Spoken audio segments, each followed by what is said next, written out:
Good evening. We are continuing on with our need assessment chapter, and we left it here. Determine required capabilities needed to address the situation. So let's move on with this topic 2.4.5. Okay. So uh, now what we have already done,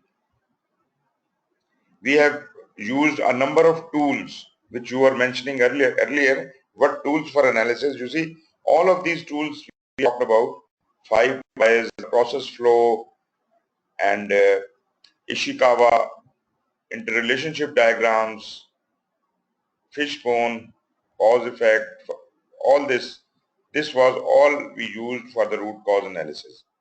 So we could perform the root cause analysis with various tools, and now we are at a stage when we can talk about determining the required capabilities needed to address the situation. But how are we going to determine this required capability? We have now understood the problem. We have found the root of the problem as well. So now is the time that we will start exploring the various solutions to the problem. So to explore those solutions, I must be capable enough to move ahead with this situation. So once the root causes or contributors to a situation are known, the methods to correct them and our advantages of opportunities can be specified. For simple process improvement situations, it may only be necessary to recommend process changes without adding new capabilities or other resources. So this could be one of the solutions, that you could straight away recommend certain improvements to the existing capabilities, or you can suggest some new capabilities to be added. For more complicated situations, and especially for opportunities, new capabilities may be needed, such as software, machinery, skilled staff, or physical plants or properties. The business analyst will recommend suitable capabilities based on discoveries made during the root cause analysis. So root cause analysis was very important to me. It has pointed me towards the right direction, and now when I know the cause of every problem, I can suggest which capability must be enhanced or introduced or improved based on the concepts and contributors to success that are identified when analyzing an opportunity. Various methods exist for determining new capabilities. When formal root cause analysis is not performed, business people may jump to solutions. This is what I earlier told you, that we should never jump to conclusions to solve their perceived problem. The result is often adding new capabilities that address only part of a situation and may also be more expensive than needed.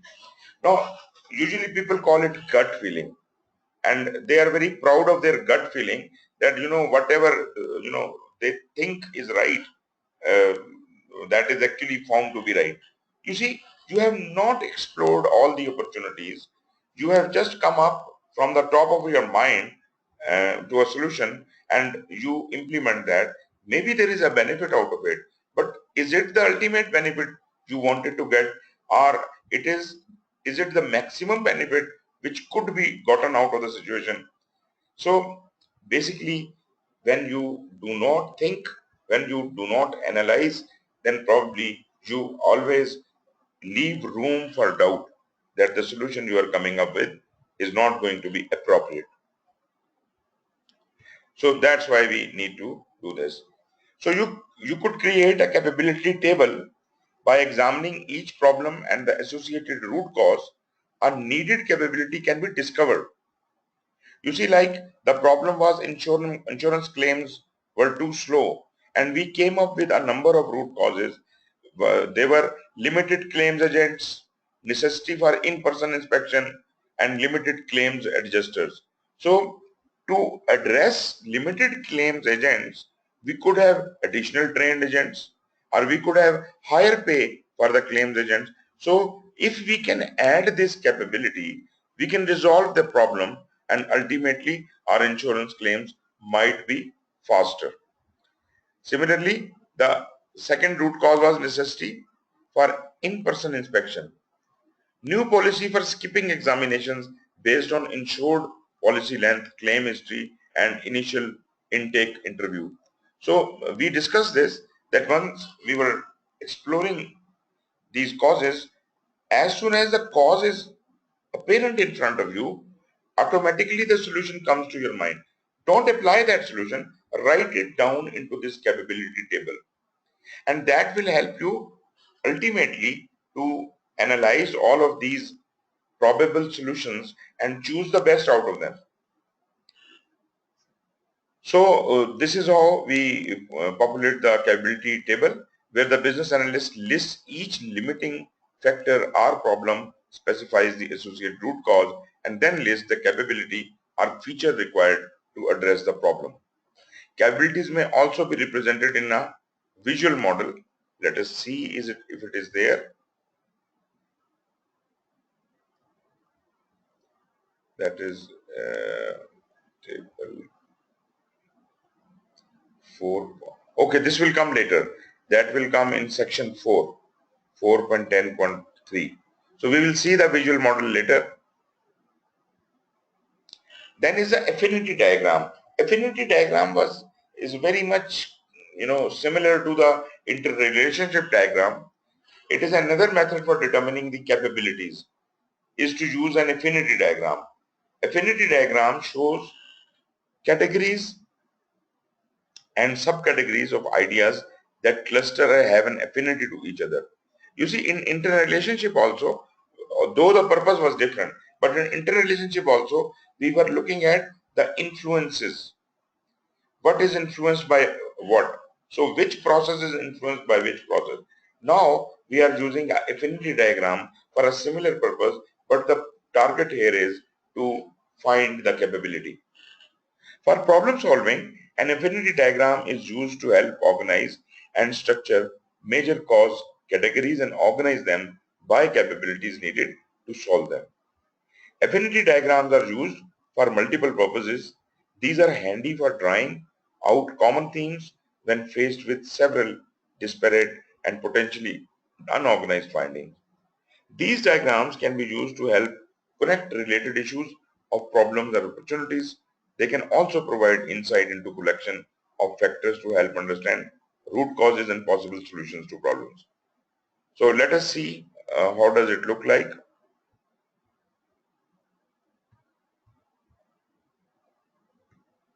Okay. So this is an affinity diagram. Insurance claims are too slow, and these are our 3 areas: staff issues, corporate policy issues, and interface issues. In that, we have the capability of hiring additional staff and a capability of raising the pay, as we indicated earlier.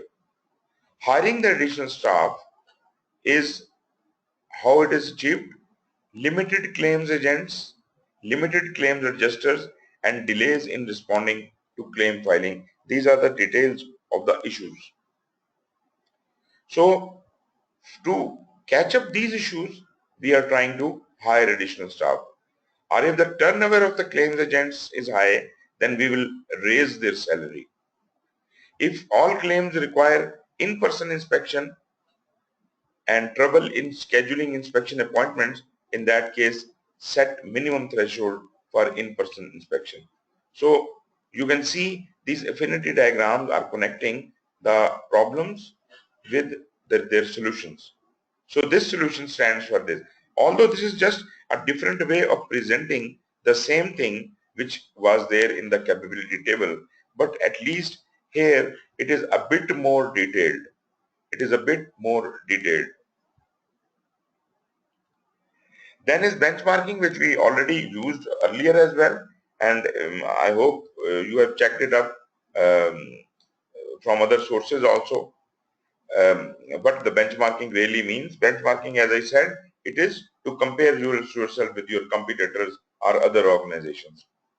So another way to determine your new capabilities is to conduct benchmarking studies of external organizations that solved similar problems or seized opportunities that the organization is considering. So if we can look at them, we can get a lot of help. Benchmarking studies often guide final recommendations to address the solution. So we may have a ready-made solution.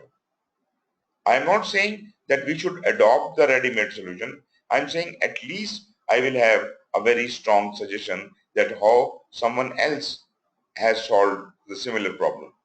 So probably I can even come up with an even better solution. So as well as highlighted which recommendations not to make. Stakeholders are almost certain to be interested in what the competition is doing. So it is always helpful to have answers about the competition when those questions arise. Benchmarking is also common in non-competitive situations. For example, when one government agency or jurisdiction shares a solution approach with other groups.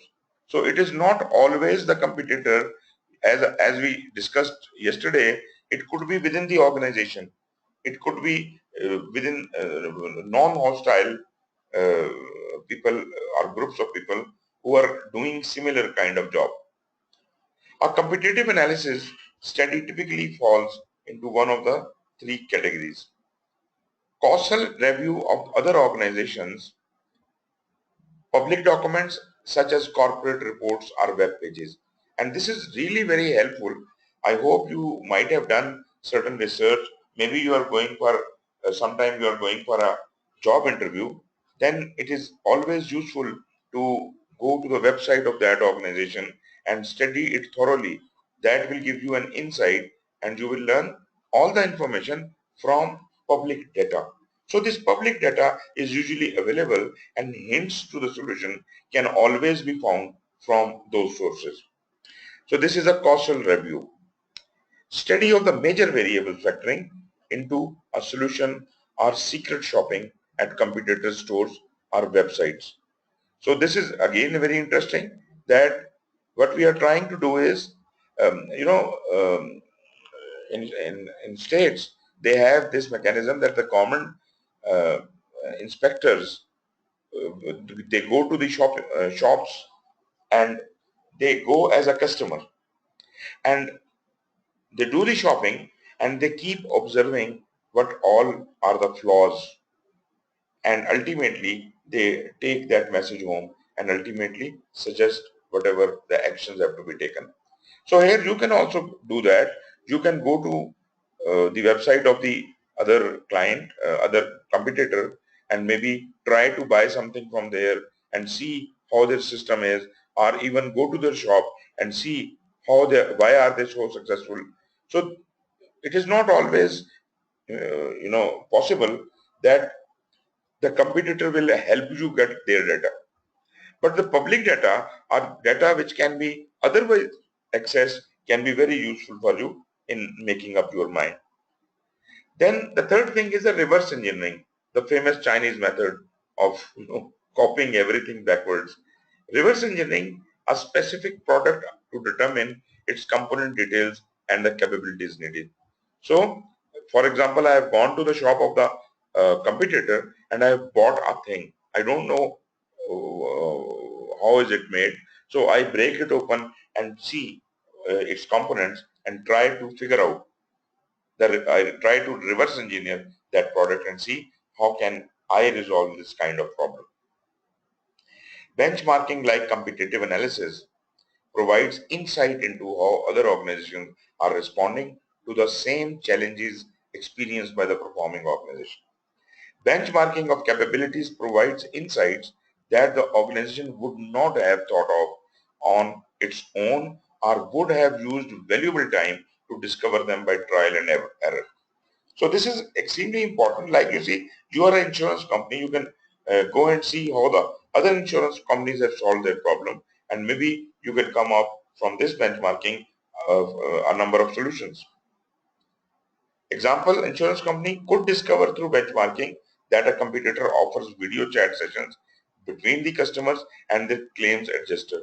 This discovered capability should be scrutinized to determine the amount of value it would add to the potential solution under consideration.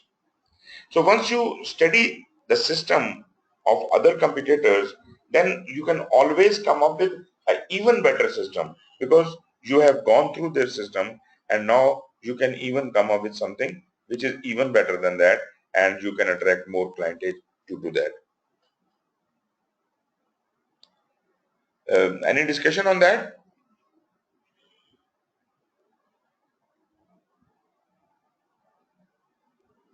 No, sir, everything is good. Okay. The next topic is 2.4.6, assess current capabilities of the organization. You see, what we have done right now is we have found what capabilities could be added to resolve the problem.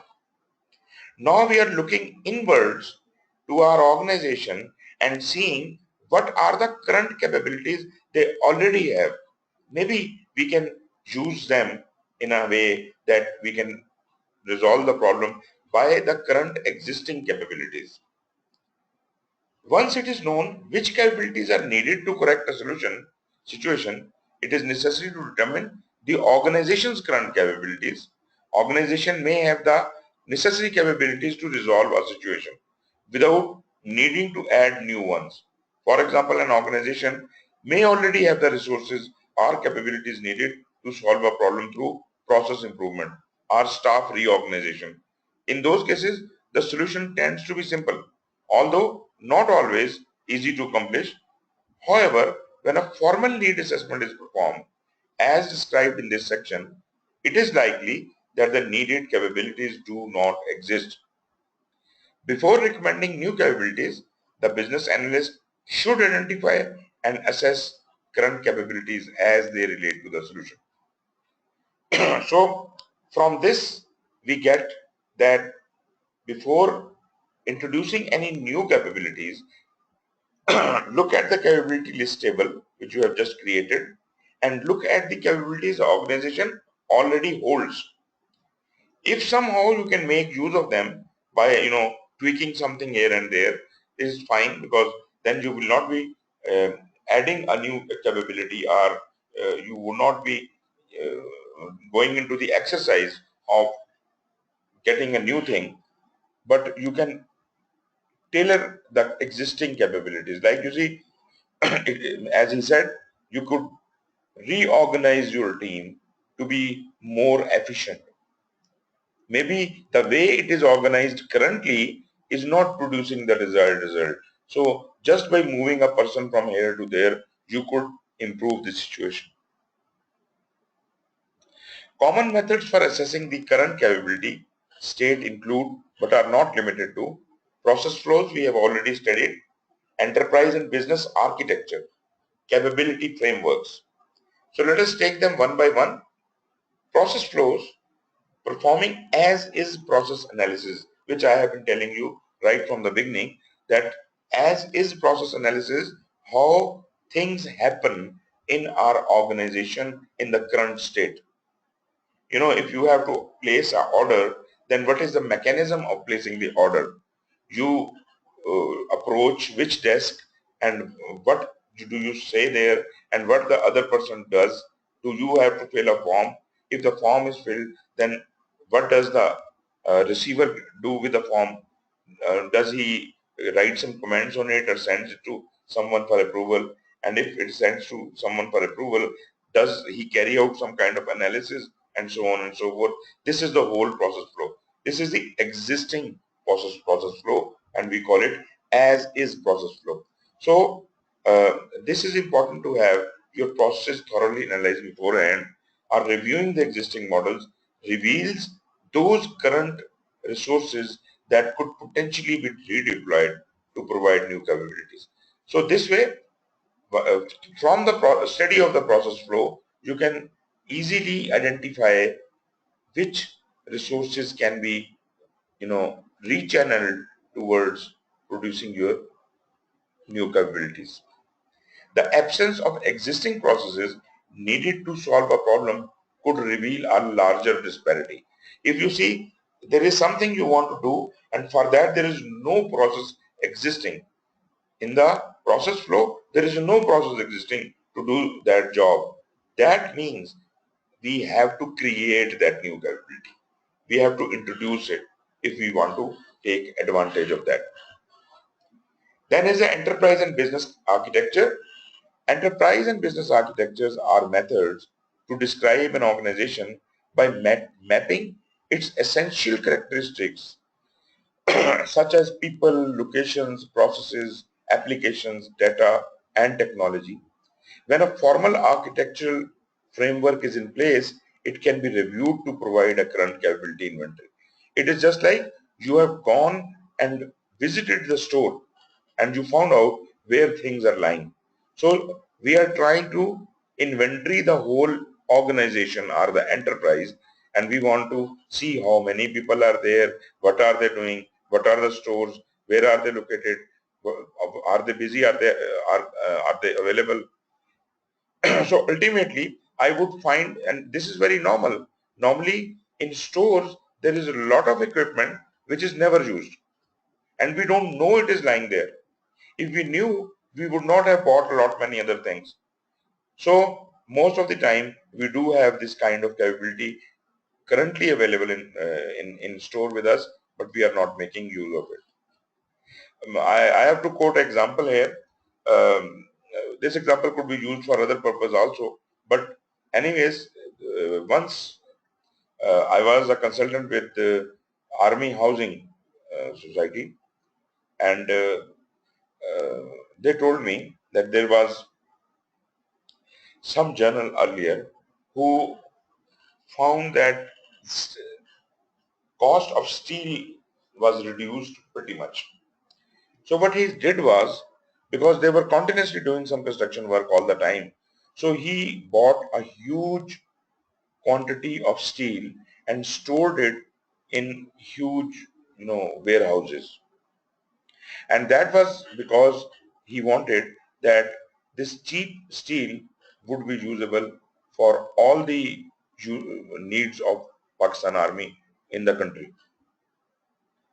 Now this journal was posted out and the people with him just ignored what had happened, and that store kept lying there and nobody knew about it and nobody wanted to know about it. So whenever there was a new need for steel, they used to buy more, and ultimately nobody ever checked that such a huge quantity of steel was lying in the store, in the warehouse, specially built for this purpose. After many years, somebody just opened the store for some purpose and found it brim filled with steel. Now, what do you consider this? This is a total loss due to incompetence. I don't say that the decision to buy the steel was bad. It might have been good. But if you can't use the opportunity and you waste it, then probably this is not only the waste of money, but a lot many other things. The competency is also affected by this, and you are continuously buying new equipment. Similarly, if you look into your stores and your processes, you will find a lot many things which you can easily reuse for other purposes. Therefore, when using existing documentation, effort needs to be made to validate that the models are up to date and still valid. Then is a capability framework. A capability framework is a collection of an organization's capabilities organized into a manageable pieces similar to business architecture. When this framework exists, it can be reviewed to provide a current capability baseline. So this could be a kind of a diagram which shows what is under, it is kind of not exactly a organizational background structure, but how various functions are being done in the organization in a hierarchical structure. So this chart, when viewed, you can easily point out from which section or from which store you may be able to fulfill this capability. Example is an insurance company has current state process flows for the claims processes such as the one shown in figure 2.6, which we were discussing already. The company may also have some of the enterprise architecture in place which may be useful even when models are at a high level. The process flows may need to be updated to reflect current processes, and the architecture components need to be revised to provide greater detail. But both serve as a starting point. So, if you do not want to get yourself confused, the simple lesson from these tools is that we must look around within the existing resources, and these are the various places in process flows, in our business architecture, or in our capability framework. We will find many capabilities which could be used, and we can put, you know, uh, resolve our problem due to that. And even after that, if you are unable to find anything in-house, then you can always go out and buy that service or capability. Next question is identify gaps in organizational capabilities. Now, organization may have certain capabilities, and one capability existing in one department and another capability existing in another department which have no link, but they can be used together. So there is a gap because that capability and this capability have no connection. So if you study the process flows, you will be able to find the gap. Moreover, as is the current state of the things in your organization, and the capability you want to achieve is a to be state. So whatever capability you have right now, how much should it be built as if you can reach the desired future state? So this gap has to be first noted, identified, and then you will think of a way to bridge this gap.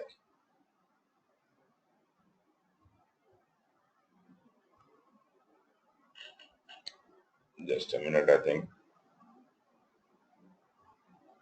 Okay. So identify gaps in organizational capabilities. After identifying needed capabilities and assessing current capabilities related to a given situation, any gaps are missing capabilities which cannot be fulfilled from the existing sources that exists between the current and the needed state are the capabilities that need to be added. This is what you have to work on. You may have to create new processes, link the capabilities, acquire new capabilities. These capabilities are commonly referred to as the to be features and functions. So this is to be and are easily identified by performing. Sir, Ji. doesn't this work belongs to the business process people in the organization who are supposed to make the processes of the organization? Yes, you make the process of the organization, um, but we are now talking about remaking those processes, improving those processes. Business process re-engineering is a step ahead of the creation of business processes for the first time. Actually, when you develop a new process or you develop the business process for the whole organization for the first time, then a system is developed, which we are referring to as is system, current system. So we are assuming that there is a current system, and now we want to enhance and improve it.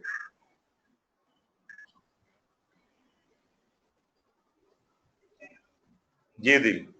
Okay.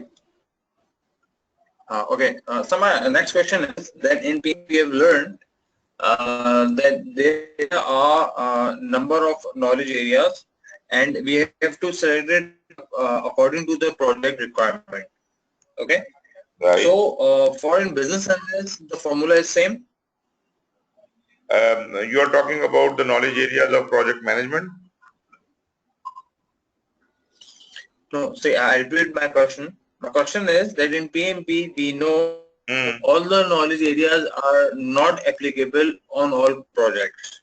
So we have to smartly, we have to select smartly the knowledge areas which best suited for the project. Okay. Exactly. So does this formula applies for business analysis as well? Definitely. For example, The main difference here is Okay. that we are not calling them the knowledge areas, here we are calling them the domains. And secondly, we do not have the processes within the domain. So we have just a outline structure. We have just a sequence of actions to be taken, which we are discussing. So in need assessment, which is a domain, whatever we are discussing is a sequence of actions. Now, once you are doing this sequence and in a step where it says you have to use these tools, but you think that we don't need to use any tools because I already know this detail. You can skip it. You can move ahead with the next step. So, but this is a sequential flow of doing the need analysis. Okay. So again, the example of the capability table. Now this time they have added the gaps in front of it. You see, the capability table is being, evolved into a more useful document. We have already seen the first three columns: problem, current limitation, root cause, and the new capability. Now we are saying project deliverables to fill gap. Now this is going to describe what the project should be delivering. We said additional training agents and higher pay for claim agents. These are the two capabilities. And how do we do that? We provide new training courses or programs for the agents and increase hourly rate for claim agents. So these are the two things we probably have to do in our project. You understand how this gap is filled by this deliverable?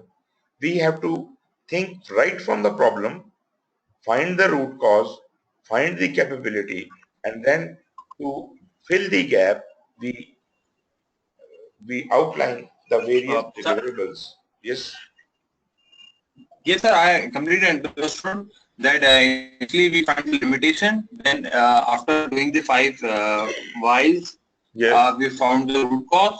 After right, doing that root cause, we are into the capability. After doing the let's say Ishikawa diagram, fishbone diagram, and the affinity diagram, we came up with the capabilities. mm, What best? Now, what I'm confused is the difference between new capabilities and project deliverable to fill gaps. exactly, So this is the same additional train agents, new training program for agents. I believe this is the same thing. exactly. Now we are trying to convert So that new capability into some kind of project deliverable, which I can tell the project manager that these are your objectives. You have to deliver this thing. So this is how we reach to that level. okay, Next is recommend all action to right, sir. address. Recommend action to address business need. Now we are trying to address the business need.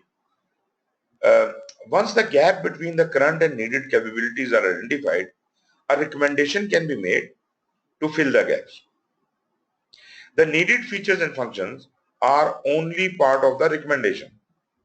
The business analyst also provides a high-level approach to add the new capability, alternative approaches to consider, feasibility of each alternative, and a preferred order to the alternatives.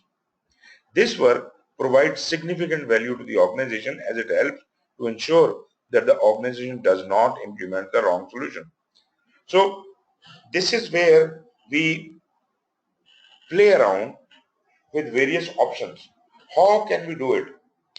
So say I have got 5 different ways of achieving that capability. So I will analyze each one of them and see which is most feasible for us and then recommend the best approach. We do this process in so many other places also. Even in project management, we have, this kind of work done. But because the job of business analyst is exclusively analysis of the thing, so this is the detailed analysis he is doing. He is now trying to find the various alternatives. He is trying to weigh them, find the feasibility, order them, prioritize them, and then find the best out of them. So this work provides significant value this way to the organization. Now within this recommended action, what we will do? First of all, include a high-level approach for adding capabilities. High-level approach, generally what you think, how we will add this capability. So the general approach, high-level approach must first be contemplated, and then we will dig deeper and see how we can go about it. A complete recommendation includes a high-level proposal stating how the needed capability will be acquired. This approach is not a detailed project management plan because project manager is responsible for developing the detailed project management plan. We are just giving him the general high-level proposal, or we are just showing him the way. And based on that, we are also doing the feasibility. Naturally, this feasibility is going to be instrumental in the work of project manager, but the detailed project management plan will be his responsibility. So this is not the detailed project management plan and does not include the level of detail in a project charter. Instead, it is a suggested path for adding the capability. We can do it like this. So this is what is a suggestion. So business analyst does not design the solution, he suggests the solution. Business analyst should solicit preliminary feedback from business and technical architects when the recommendation is going to include new or modified hardware or software. So the stakeholders he has are the capable people who know the ups and downs of the business. He can get in touch with them and propose first to them and see if they can add or subtract anything from your recommendation. For complex situations, when developing the approach, business analysts should work with the architects to develop a high-level view of how the new capability will be interfaced with existing systems and applications, noting any major dependencies that will exist when the new capabilities are added. So this is basically analysis work, and we are trying to develop a business case here. Based on this business need, we are going to develop a business case. Like example, using the insurance company example, additional security infrastructure may be needed to allow claims to be submitted from mobile devices or to allow video chats with claims adjusters. Dependencies require time and money to implement before desired capability can be added and will affect the net benefits of the chosen solution. See, if I try to do this, probably I found that this is going to be very expensive and this is not feasible. So I may have to look for some other opportunity, some other alternative, and this alternative may not even be feasible. Next is include a high-level approach for adding these capabilities. So we're talking now about the high-level approach, and then provide alternative options for satisfying the business need. But we have already broadly discussed it in the main heading. So provide alternative options. What are these alternative options? There is rarely only one potential solution to a business problem. As I said, we could have a number of ways to do that thing. While there are often multiple approaches for adding new capability, a recommendation should include all of the most viable options. The standard build versus buy alternative are common options, and so are combinations of the two, in addition to alternative vendors to choose from. The business analyst evaluates and analyzes all the information gathered during the need assessment to produce multiple possible solutions. You getting it? Yes, sir, I'm getting it. So the primary reason for providing these alternatives is to show that the alternatives were considered and to forestall objections from those who favor them. This is a very, very important point, that if I have not seen a thing, how can I object to someone, or how can I justify it to someone? So I must have gone through all the possibilities And then if somebody is trying to suggest another solution from his gut feeling, then I would be able to put him wise. Well, if you do this, this is going to be the problem. If there is a even rather better option available to us, why don't we do it this way?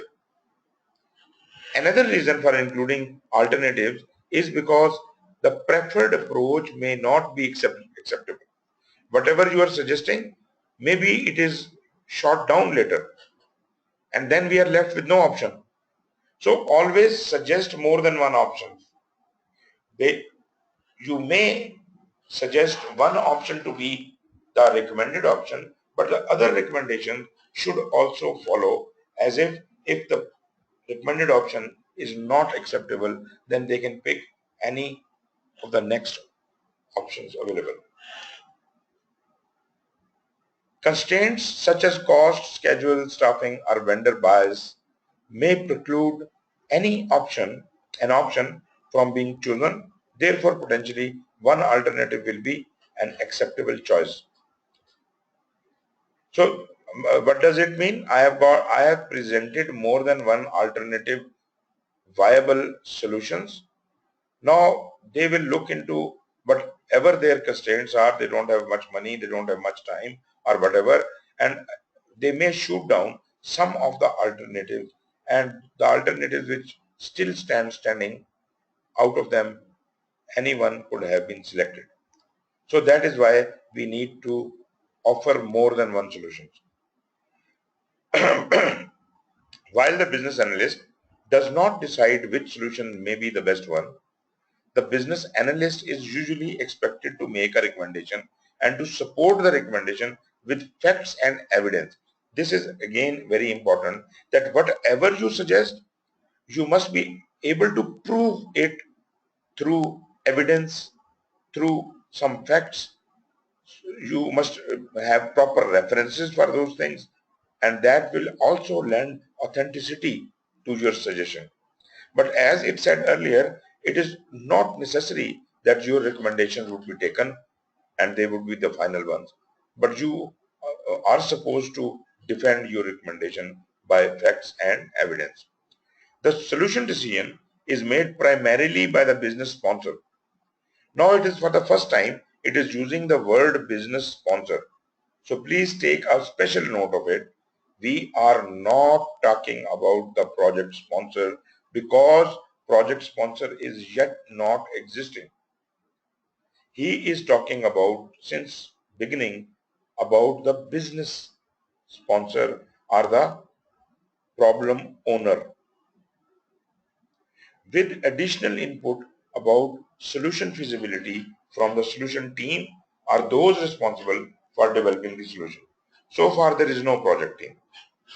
So whomsoever is involved in this kind of job, you can get them in your involved in your work, and they can help you identifying those solutions. Then next is identify constraints, assumptions, and risks for each option. This is interesting. You have identified, say, 5 solutions, and you have 5 alternative solutions, and now take them one by one and see if there is any constraint in each one of them, any assumptions, any risks. So each option have to be looked into from that perspective. Understanding the list of constraints, risks, and assumptions is useful when analyzing project proposals for addressing the business need and when conducting the project planning should the proposal be accepted. Collaboration point between the business analyst and the project manager here is, business analyst may draw on a project manager's experience in risk planning and mitigation. Both roles are concerned with risk management. Project managers are focused on assessing the risk of the project as a whole, while the business analyst is focusing on assessing the product risk. Now the product risk is much larger than the project risk. This is beyond the scope of the project. So when he is trying to do the product risk analysis, he may take the help from the knowledge of project manager or the source of knowledge. He can read that book, he can read those things and get some guidance out of it. Business and technical architects can support this work as they may help uncover additional constraints or opportunities. This is again very good point here, that if I am alone thinking about various things, my mind is restricted. I cannot be the most intelligent person in the world who can see everything all the time. So if I can get other people on board who are experts in their field and area, they always can suggest something which could not have come to my mind. This is one point, that you must decide with more experts and more people. Secondly, as I discussed earlier with you, you must encourage creativity here, because creativity will expose you to so many places, so many solutions which otherwise could not have come to anyone's mind. Example of this are the risks of a solution option or the risks associated with a particular portion of the business analysis process. Then are the constraints. Constraints are any limitations on a team's options to execute a program or project and may be business or technical related. So maybe there is a regulation which has to be complied, and if we comply that, we are restricted, we are constrained. Maybe this is something else, our organization policy may restrict certain things. Maybe sometimes governance, organizational governance puts some constraints. So it is important to assess any known constraints regarding a potential solution when generating these alternatives. For example, if a time constraint to Sir, Gigi. all right, sir. For me, let me ask you a question. Example with an example. The example is a customer asked me that this service should work infinity times. It should be able to work infinity times. Okay. Anything that should work, it should be capable to work infinity times. Now this infinity is a constraint for me, or what is it? First of all, I did not understand how many times? Infinity. Infinite times. Okay. Well, that is otherwise not possible, because that is definition of a ideal machine, which is not possible. So this requirement is incorrect. He has to define. Sir, but in computer sciences or in IT field, we have such cases that are some processes or works are working infinite times, but they are continuously working. Okay. Okay, you are not talking about some machine. You are talking about the loop. Yes. Loop in a program. Yes. Yeah. Yes, of course. Yes. So it's a constraint or what? Well, currently what we are looking more towards is the business and technical nature. So if you insist, I would say that this might be a technical nature or technical related constraint, because it is in the requirement. It is not a business constraint, it's a technical constraint. Okay, so but it's a functional thing, right? We could have improved the constraint. This doesn't look like a very, viable constraint. Infinite times, well, if the whole definition can be given, then it could be more practical. What is to be going on for infinite time? Okay, all right, sir, I got your point. So then we come to the assumptions. Assumptions, I hope you have studied in PMBOK also, and otherwise also you are very clear what the assumptions are. But my opinion about assumption is, I collect data, and based on that data, I make my decisions. Such decisions are logical. When I collect data, sometimes some data is missing. And because of the missing data, I cannot make the decision. So if that data is not available and I have to move ahead, I will assume most feasible data for that, which is not real, which I have just plugged in to fill in the gaps. And based on that, I calculate further and make my decision. But you see, these assumptions are always risks because I have filled in the gap and my data which I have provided as an assumption could not be correct. Now when I will go ahead with the system, this assumption may prove wrong at a later stage. As soon as new facts surface and this assumption is no more valid, I must remove this assumption and replace it with the fact. So this is how and why we put the assumption and when these assumptions should be eradicated. And remember, assumptions are always home for risks. So assumptions are factors that are considered to be true, real, or certain without actual proof or demonstration. So we don't need to have any evidence. We say my best guess is that this work will be done in 2 days. So this is my best guess. I do not have any data to support. But actually, once that work is to be done, we find that it cannot be done in 2 days.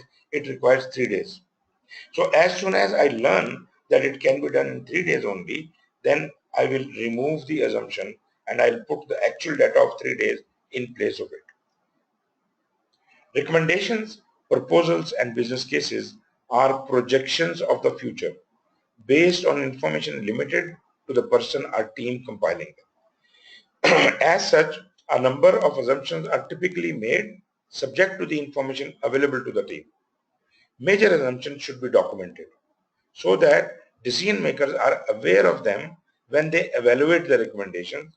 If any assumptions are proven to be incorrect, it is important to reassess the identified needs or perhaps the entire business case. Because you see, my whole calculation is standing on the assumption. And if the assumption goes wrong, whole of my business case might go wrong. So that's why I have to be extra careful. These assumptions are these are home for risk. Then we have the risks. Risks, as you know, are the uncertain events or conditions that may have a positive or a negative impact or effect are on one or more project objectives. And what are the project objectives? Can you tell me that?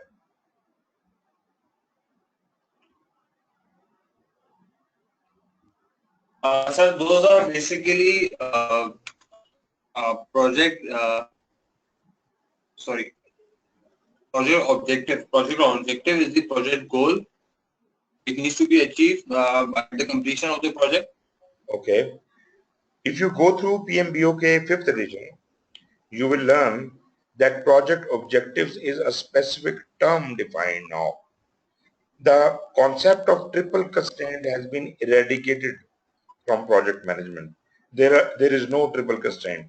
There is no R triangle because we now understand that there can be more than three constraints. We used to say scope, time, cost. So quality can be a constraint, risk can be a constraint, resource can be a constraint. So there could be many other constraints. Therefore, triple constraint. Customer satisfaction. Yes. I said customer satisfaction is also a constraint. Which one? Customer satisfaction. Yeah, that can be. That can be. But looking at the knowledge areas first, we find that there are a lot many constraints even within our knowledge areas which impose certain conditions on you. Now, so triple constraint is out. So then what should we base our whole plan on? Now they have found that there are three project objectives. Every project can be defined in terms of these three project objectives and which are scope, time and cost. Scope, time and cost are the three project objectives. If risk is anything which impacts your project objectives, it affects the scope or time or cost, then it is a risk. If it is not impacting any three of these things, it is impacting some resource, it is impacting some communication, it is impacting something else, but it does not affect scope, time and cost in any way, then it is not a risk at all. Similarly, for Sir, yes. sir, I'm just pretty confused. You have just said that in PMBOK 5, the triple constraint has been obsoleted. Yes. And the triple constraint, as I recall, triple constraint is the scope, time and cost, right? It used to be. It used to be scope, time and cost was 3%. Yes. Now, okay. Now it's been definition has, now it has been obsoleted. yeah, they have Okay. because they have understood that these are not the only three constraints. Constraints can be more. So they should not be calling them constraints. So the list of constraints is now a larger list. But now we are focusing on the project objectives. We call scope, time and cost are the three project objectives. And we are trying to remain within those constraints. Okay. Okay, right. It is again true. So from constraint, it has been moved to objectives. Yeah, those three constraints are no more called constraints, they are called project objectives. But in the list of constraints also, scope, time, cost is there. Right? Okay, sir.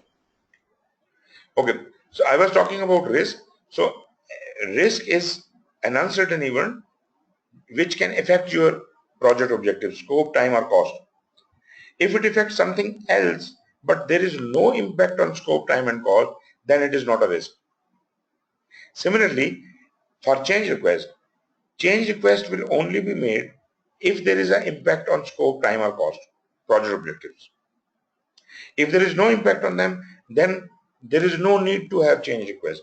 Project manager can make that change by himself without going into the process of change request. Got it?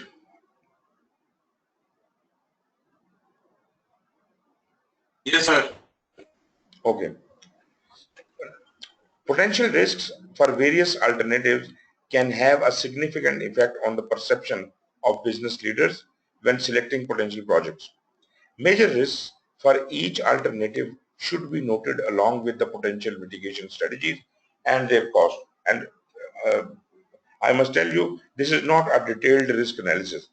This is a broad, high-level risk analysis, and for each approach or each suggestion or each alternative you are giving, you give what are the risks of that and how they can be mitigated and how much, generally how much it will cost.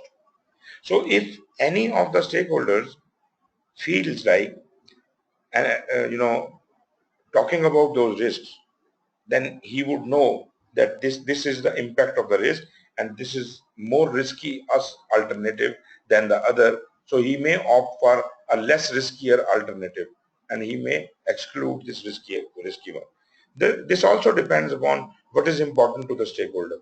Maybe for stakeholder, time is not important. So time may not be a big risk for him. Any risk that needs a response may add cost to the potential solution. So do you remember which are the risks which need a response?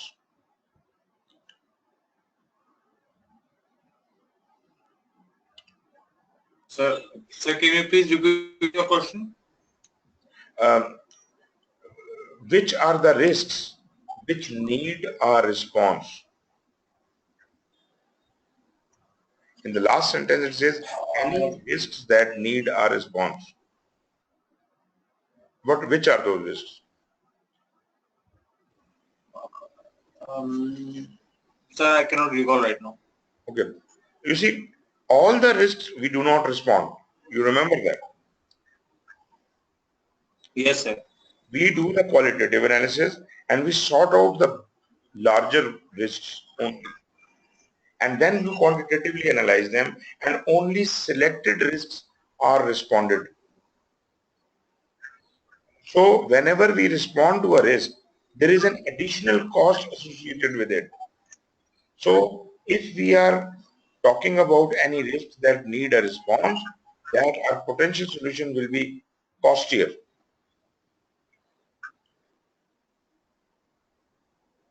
Okay.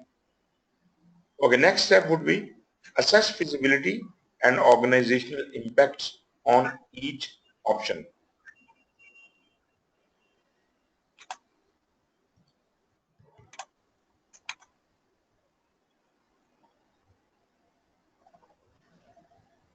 Okay, before deciding which option is preferred, you have offered the various alternatives, various options. Now is the stage of feasibility, comparing them. The business analyst assesses the feasibility of each potential option. In doing so, one or more options may be discarded due to their lack of feasibility. The assessment involves comparing potential solution options to how viable each appears to be on a key variables or feasibility factors. Now, what are the feasibility factors? This you don't know generally. But when you are doing a feasibility, there must be certain factors at the top of your mind. So comparing with those feasibility factors, there would be certain solutions or certain options which would not remain feasible and they will be thrown out. This comparison, along with the elimination of any options that are not deemed sufficiently feasible, is called feasibility analysis. So this whole exercise of checking the feasibility of each option is called feasibility analysis. Another reason for analyzing the feasibility of alternative is to reserve the often painstaking work of cost-benefit analysis. Now, this is interesting. Although we do a little bit of cost-benefit analysis even in the feasibility analysis, but cost-benefit analysis is a detailed calculation. So we retain that only for the most feasible option. We will spend more time doing cost benefit analysis of the most feasible option, and those options which can be discarded due to some other factors apparently may be discarded. So maybe I had 5 options and 2 have been discarded in the feasibility analysis. Now I am left with 3 options. Now all of these 3 options are feasible. Now we might have to compare them and see which is most feasible out of them. But this decision is not mine. I can only, as a business analyst, I can only make recommendation. I should not be giving, extra weightage to any one of the options.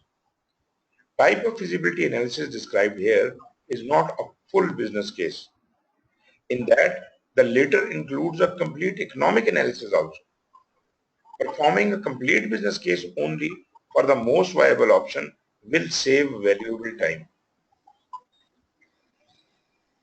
Typically, there is not just one factor, such as cost or time, that will determine whether an option is feasible or not. Feasibility is best analyzed according to a variety of important factors. Those factors and the questions to address are: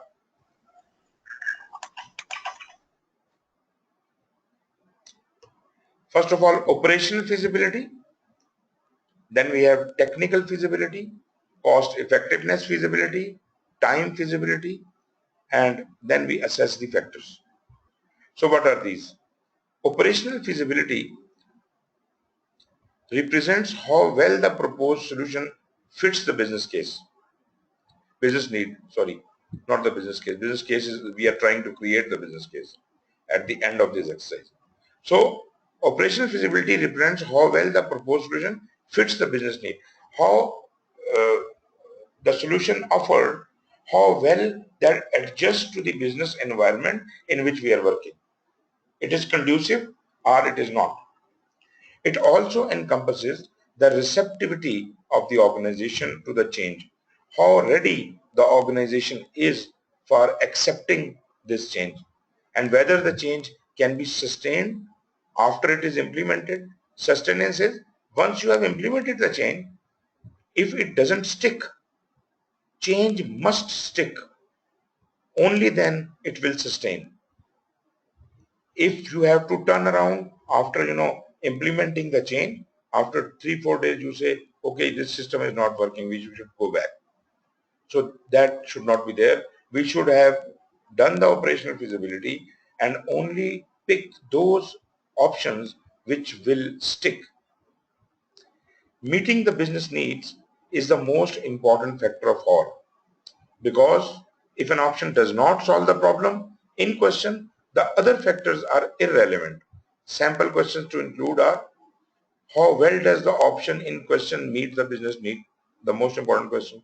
How does the solution fit into the organization, including its impact on the organization? How well do potential options meet the non-functional requirements?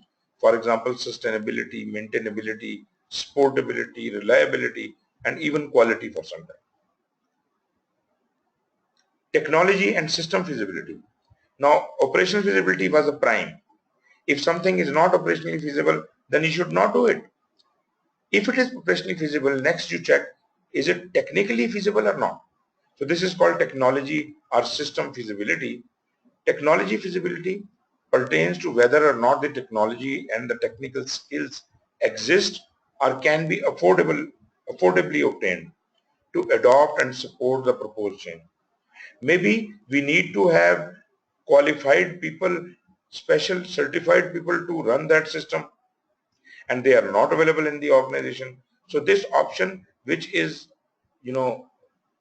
recommending the use of such high skilled people, may not be viable if we can't afford it.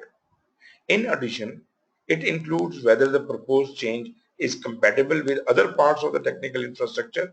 Questions might be, does the technology for the potential solution exist in the organization?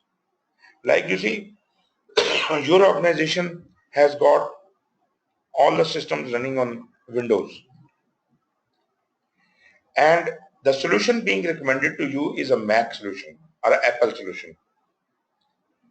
Now you have to consider that we have to change all the system, we have to train everybody, and there will still be a resistance. So why to go for the solution for which we are not prepared? If not, is it feasible to acquire it? Does the organization have the technical expertise to install and operate the potential solution? Or if maybe sometimes we go for the solution and initial installation and operation is conducted by the vendor, but later on we train our people as if they can take over. Is the solution viable for that? From that perspective, can it be taught, or we always have to call the vendor to handle this situation? Whenever there is a change in the solution, we have to call the vendor. This is not going to be very appropriate. Okay, what next? Cost effectiveness. This is naturally comes later, but this is important because uh, naturally if the technical and, let me go to the previous slide, technical and operational feasibilities, they are the priority. Operational feasibility we also call strategic feasibility sometimes. Strategic feasibility, technical feasibility, and economic feasibility, which is the cost. So strategy takes precedence over everything. If it is not strategically or operationally feasible, we don't go for it. But if it is technically feasible, strategically feasible or operationally feasible, then we look at the technology. If it is technically feasible, then we go for economic or cost assessment. Now, let me tell you, the strategic or operational feasibility or technical or system feasibility. Okay, just hold on.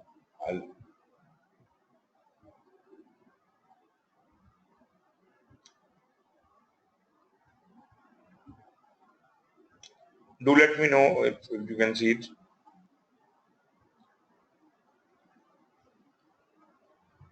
Can you see now?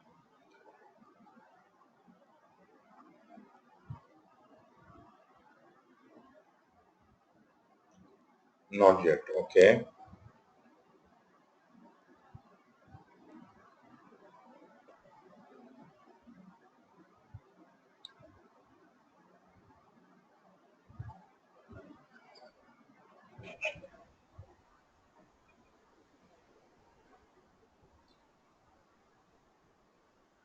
Yes, I can. Okay. Okay. So I was talking about the strategic and operational feasibility is the highest priority. Technical and system feasibility is the second highest priority, and third highest priority is the cost or the economic feasibility. You see, uh, cost is such a thing that is mandatory, whether there is a strategic limitation or technical limitation or not. Economic or cost feasibility will anyways be done always in every case. You may not have any operational problem, so it is already feasible. You may not have any technical restriction, so technical feasibility also may be skipped. But the cost feasibility, cost assessment is mandatory requirement. Is it cost effective or not? Before conducting a full-fledged cost benefit analysis of a potential solution, a high-level assessment of a financial feasibility of potential solution is essential. So a high level means that people usually call it a pre-feasibility, because the cost feasibility is expensive. This you have to hire a consultant and he has to it takes a lot of money. So before we launch into the cost effectiveness feasibility, we must do the pre-feasibility ourselves, which would justify that yes, we should go ahead with the detailed feasibility. If in pre-feasibility we understand that this should not be, we should not move ahead and we should cancel out this feasibility altogether, we can do that. Cost effectiveness during feasibility analysis is not intended to be a complete cost benefit analysis, but an initial and high level feasibility estimate of cost and value of the benefit. The full cost benefit analysis is later performed on the most viable option during business case preparation. Potential questions to ask include: what are the upfront and ongoing costs for the proposed solutions? So we are talking about all the three solutions we are taking along. So as we said earlier, that we are not going to do the detailed cost analysis of all the solutions. We will broadly, high level, do the analysis of these solutions, and later whichever gets selected, that we'll use for detailed cost benefit analysis. Next question is, are the potential solutions affordable in view of the expected benefits? Can the funding be obtained from the investment needed? So after this is done, then we go on for the time feasibility, which may or may not be done. In some cases, it is not done at all. A potential solution will be feasible if it can be delivered within the time constraint. If there is a time constraint, the time feasibility will be there. So the potential question would be, can a given solution, the options we have, the given solution option be delivered to meet the organization time frame? How reasonable is the proposed options timetable? When a potential solution cannot be completely delivered by a certain deadline, is it acceptable to deliver it in stages and still meet the business need? So you see, each word written here has got a lot of matter in it. While we are discussing it, I may not explain a lot many things, but you must carefully read each and every point and clarify your doubts by yourself. You can ask me, but you have to, address each and every word. So this is a very important point. It says when a potential solution cannot completely be delivered by a certain deadline, so then we have to see that it can be converted into stages and still can it meet the business case, business needs. If so, then it is viable. This time feasibility or the phases distribution, I believe it's been done by the project manager. Yes, but so far project does not exist. We are analyzing it at a business level, and we have constraints. We do have constraints. So If we have, right. if we So have, once we yes, sir, you can complete please. no, you say. Okay. So once we develop, then the expectation setting of the customer has been made. So when the project manager is in action after the project start or the approval of the project, then he or she is going to be in complete difficulty. Of course. That is why we engage the stakeholder, and stakeholder also knows, and we must make him aware that at the stage of feasibility, all the factors have not been catered, cannot be catered. They can only be surfacing when we actually start doing the project. So we are doing high level things. All analysis is high level. This must be Okay. made very clear to the customer, to the stakeholder. So, but okay, but again, once the phase has been divided high levelly again, the expectation of the customer is set. So, how the project manager, the flexibility for the project manager now is too low. We are not dividing the phases at all. We are just asking the question that can it be divided into small deliverable phases? Only this question. Can it be Okay. divided? We are not dividing the phases. Okay. Now it makes sense to me. Okay, fine. Then we have the So assessment. it's just a question. Yes. Okay. So it is just a question. Yeah. Are we allowed to divide it in the phases if the customer or the sponsor or says, okay, yes, you can divide it into phases, No. and that's the complete answer for us, He doesn't right? say anything. He doesn't say anything. We are questioning it. If there is a time constraint, and the earlier questions we have asked, can a given solution option be delivered to meet the organization time frame? If not, how reasonable is the proposed option timetable? If that is not reasonable, then the last question we ask is, when a potential solution cannot be completely delivered in a certain time frame, can it be delivered in stages? Why are we saying that? Because can it be partially delivered, and ultimately, if I can deliver 3 out of 5 phases, I have delivered something to the customer. I can now gain some time. So if we are still meeting the business needs by doing this, so the time feasibility will pass. So this is purely the matter of finding Okay. whether it is feasibility from the point of view of time or not. We are not talking to the stakeholder here. We are conducting the feasibility, and these are the questions we are asking ourselves.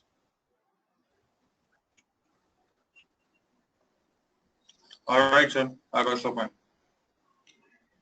Then we have the assess factors. The business analyst assesses the feasibility factors of each prospective solution options to determine how well these options contribute to the goals and objectives assessed earlier. In other words, the feasibility analysis uses the factors as criteria for judging how well each potential solution option solves the problem at hand and contributes to achieving the goals and objectives. Instead of working alone, it is important for the business analyst to also elicit, document, and leverage the judgment of affected stakeholders whenever possible. See, whenever possible, you should join hands with the stakeholders and get their input. So assess all the factors and look at it from both point of view, from the stakeholder point of view and from the organizational goal and objective point of view. It should be aligned with the organizational strategy as well as with the stakeholder needs and expectations. So this is the balance you have to create. Next topic is to recommend the most viable option. Okay, now we are getting into the most viable option. We are comparing the three options now, and we are suggesting or recommending that this option is good because of certain reasons. After examining potential options for addressing a business need. Sir, Yeah. Can we stop our session over here for today? Okay, let me see what we have. Okay, fine. So we are stopping at topic. Recommend the most viable option, right? Yes. Okay, that's very fine. So are we meeting tomorrow?